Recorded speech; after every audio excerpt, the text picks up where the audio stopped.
सुबह का समय था। कैलाश पर्वत की वादियां सूरज की रोशनी में चमक रही थीं। भगवान शंकर अपने ध्यान में लीन रहते हैं। वहीं पास में बाल गणेश अपने छोटे से प्यारे दोस्त मूषक के साथ खेल रहे थे। उनके खेलने कूदने की आवाज से भगवान शंकर का ध्यान भंग हो जाता है। भगवान शंकर कहते हैं, गणेश, ये तुम क्या कर रहे हो? मुझे ध्यान करने में परेशानी हो रही है। तुम यहाँ मत खेलो, कहीं और जाकर खेलो।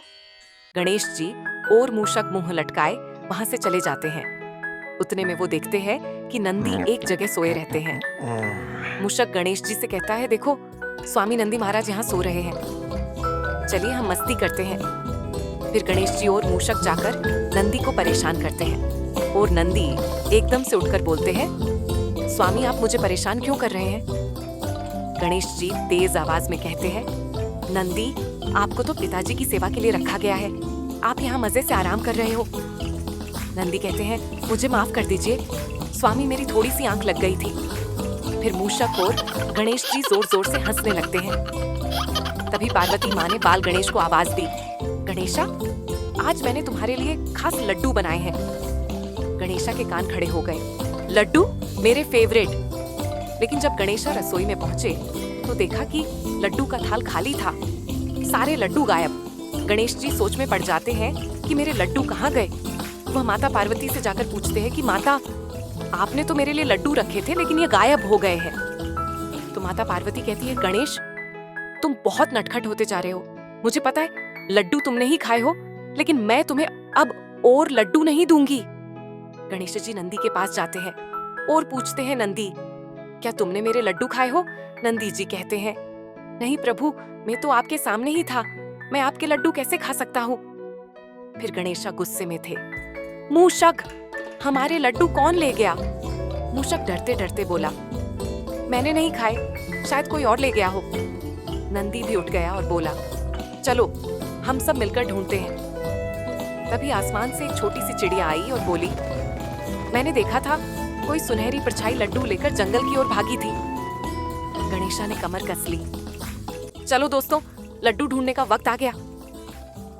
तीनों दोस्त धीरे धीरे घने जंगल में घुसे। पेड़ इतने ऊंचे थे कि सूरज की रोशनी भी मुश्किल से नीचे पहुंच रही थी। हर तरफ अजीब अजीब आवाजें आ रही थीं। पत्तों की सरसराहट, बंदरों की चिल्लाहट और कहीं दूर भालू की गूंजती दहाड़।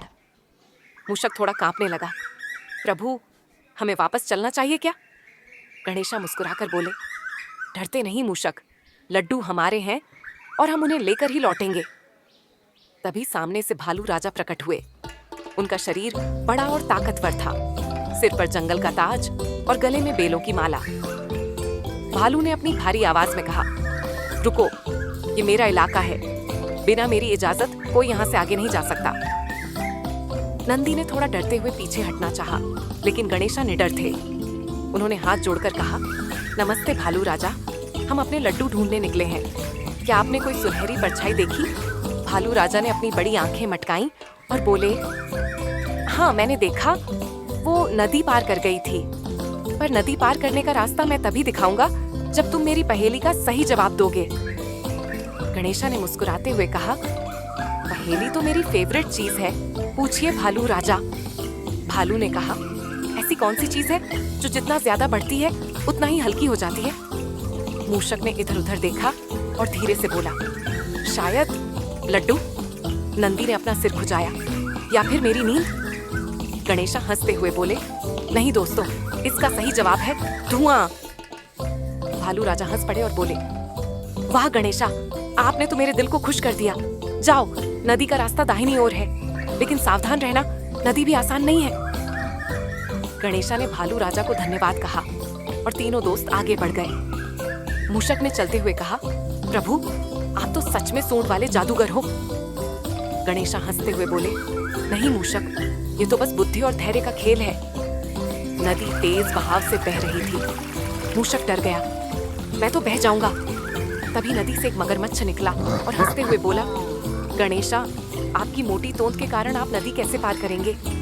ये सुनकर गणेश जी को गुस्सा आ गया और उन्होंने तुरंत सूंड से एक बड़ा पेड़ पकड़कर उसे पुल जैसा बना दिया। मगरमच्छ बोला, मान गए प्रभु आपको, और चले गया। फिर गणेश जी बोले, चलो दोस्तों, अब डरने का नहीं, लड्डू हमारा इंतजार कर रहे हैं। सभी दोस्तों ने मिलकर नदी पार की और मूषक ने कहा, प्रभु आप तो सुपर हीरो हो। जंगल के उस पार उन्हें दिखी वो सुनहरी परछाई। मूषक डर के मारे भागने लगा और एक कालू बंदर से जाकर टकरा गया। गणेशा ने पास जाकर देखा तो वो कोई राक्षस नहीं बल्कि छोटी सुनहरी गिलहरी थी। गिलहरी रो रही थी, माफ करना प्रभु, मैंने आपके लड्डू ले लिए। मेरी माँ बीमार है और वो लड्डू ही उन्हें ठीक कर सकते हैं। गणेशा का गुस्सा तुरंत प्यार में बदल गया। उन्होंने मुस्कुराकर कहा, तुम माँ के लिए लड्डू लाए थे तो तुमने कुछ गलत नहीं किया। गणेशा ने अपने पास से और लड्डू निकाले और गिलहरी को दे दिए। गिलहरी की माँ ठीक हो गई। गणेशा ने मूषक और नंदी से कहा, दोस्तों आज हमने सीखा कि सच्ची ताकत लड़ाई में नहीं, मदद करने में होती है। नंदी ने सिर हिलाया और मूषक ने कहा, और लड्डू तो मिल बांट कर खाने में सबसे मजेदार लगते हैं। सब मिलकर हंसे। गणेशा, मूषक और नंदी खुशी खुशी कैलाश पर्वत लौटे। माँ पार्वती ने उन्हें गले लगाया। शिवजी मुस्कुराते हुए बोले, मेरा बेटा हमेशा सही रास्ता चुनता है। गणेशा ने गिलहरी और उसकी माँ को भी बुलाया और सबने मिलकर लड्डू खाए। कहानी तो यहाँ खत्म हुई दोस्तों, लेकिन गणेशा की मस्ती कभी खत्म नहीं होती। अगली बार फिर मिलेंगे एक नई मजेदार कहानी में। तब तक चैनल को सब्सक्राइब करो और हमारे साथ बने रहो।